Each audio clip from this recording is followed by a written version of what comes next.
Quand on est survivante, c'est une chose qu'on ne fait pas en fait. On n'imagine pas l'avenir parce qu'on est très bien placé pour savoir que la vie, elle peut s'arrêter comme ça. Donc le but, c'est vraiment de vivre au jour le jour. Donc moi, je ne prévois pas à trop long terme.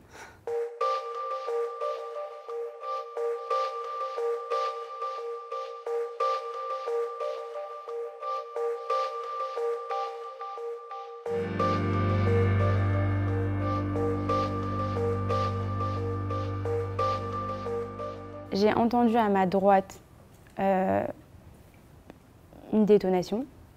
Et là, à ce moment-là, c'était quand le terroriste il a tué M. Braham, qui attendait justement à ma caisse. Et après, j'entends, je me rappelle très bien, le bruit des pas lourds du terroriste qui vient en fait, qui se met en face de moi. Donc moi, je suis assise par terre, lui il est debout en face de moi avec ses armes. Il avait 2 kalachnikovs, une dans chaque main.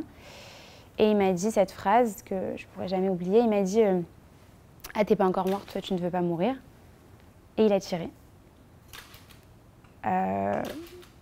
C'est en regardant à côté de moi et en voyant l'impact de la balle dans ma caisse que j'ai compris que clairement j'avais failli mourir, même si après j'ai vu que je pouvais bouger et me lever, mais je comprends toujours pas d'ailleurs pourquoi ou comment il m'a raté. Donc j'ai bien compris qu'il en avait après nous parce qu'on était juifs et français. Français, il nous l'a dit aussi parce que il nous expliquait qu'on n'était peut-être pas assez au courant de tout ce qui se passait en Syrie et de toutes les horreurs que l'armée française commettait là-bas contre ses frères et sœurs. Et que nous, même s'ils ne nous connaissaient pas, en payant nos impôts, enfin en étant français, en payant nos impôts à la France, on cotisait en quelque sorte pour ça. Et c'est ça qu'ils nous reprochaient. Et bon, après, l'ancienne hypercachère, c'est pas compliqué quoi, de savoir que il en avait aussi après nous parce qu'on était juifs. D'ailleurs, à un moment, il m'a dit une phrase qui m'a marquée. Il a dit « Vous les juifs, vous avez tort parce que vous pensez que la vie, c'est le plus important, alors que c'est la mort le plus important. » Il a dit « Je suis venu me venger pour le prophète Mahomet et je suis venu pour mourir en martyr. » Donc en fait, il me disait clairement que son but, c'était de mourir. À un moment, il parlait. Et on entendait les gémissements de Yohan, qui était blessé et qui a beaucoup souffert. Il s'est levé, il s'est mis devant lui, il a pointé son arme sur lui une nouvelle fois et il nous a dit « Est-ce que vous voulez que je l'achève ?» Non, d'abord il m'a demandé comment il s'appelle et c'était justement la seule personne des 4 victimes que je connaissais, c'était mon collègue. Donc je lui ai dit Yohan Cohen. Il a souri et je pense que voilà, Yohan Cohen c'est un nom assez consonance juive. Il a dit « Vous voulez que je l'achève parce que ces bruits me dérangent ». Donc à l'unanimité, on a tous dit « Non, non, vous laissez-le tranquille ». Et voilà, qu'il est resté blessé énormément de temps. Et après, je m'en suis peut-être voulu parce que je me suis dit que peut-être qu'on aurait dû mettre fin à ses souffrances. Parce qu'il a peut-être pendant au moins 3h30 agonisé.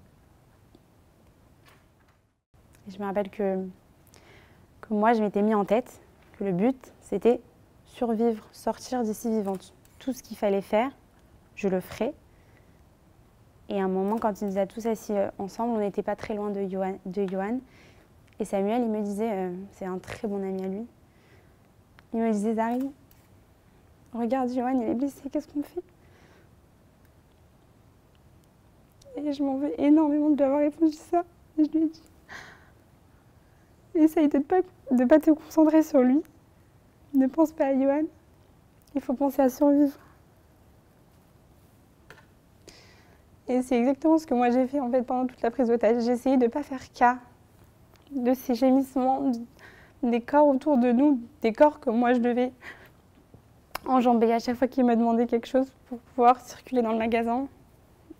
L'odeur, cette odeur de poudre, de fer, du sang qui a coagulé. Bref, c'était les 4 heures les plus horribles de toute ma vie.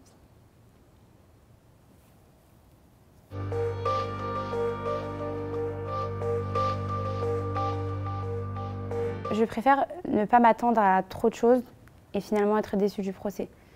Donc c'est sûr que j'ai plein de questions et j'espère avoir des réponses à toutes ces questions, de comprendre comment un acte aussi terrible il a pu se mettre en place, se dérouler. Je vais témoigner, ça c'est sûr, je suis venue pour ça et pour moi c'est important de le faire.